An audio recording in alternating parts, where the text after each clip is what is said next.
best friends went on a road trip and left me behind. This happened 5 years ago, and I wanted to share it here to gain some new perspectives. Just a heads up, it's a bit lengthy. At the time, I was 23 years old, and I had two best friends, both younger than me, 22 and 21 years old. We had been close since we were 7 years old. One of them had moved away during middle school, but even after high school, despite attending different colleges, we stayed in touch and hung out during breaks. However, as I stayed in school a bit longer and juggled work, school, and the gym, I noticed that my two friends were spending more time together without me.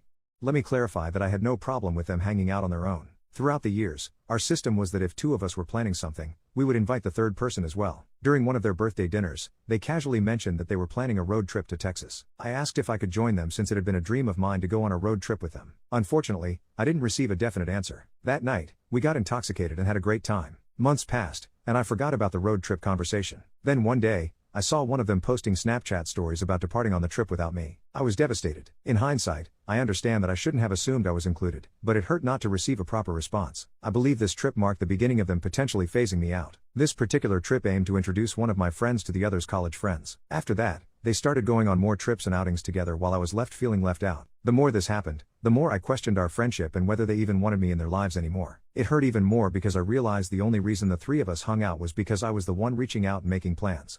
So, when I noticed I was the only one making an effort, I stopped trying. Years passed before any of them reached out, and I grew a bit bitter. They were my only friends from high school, and I felt abandoned. I kept asking myself why they would treat me this way, but time heals, as they say. Eventually, I got over it. Last year, the youngest friend got married, and the other friend cut ties with everyone, including me. I know I should seek therapy to properly deal with these feelings, but I wanted to gain an outside perspective. Was it justified for me to feel hurt? Was I being entitled to assume I should be included? Thank you for reading and allowing me to vent.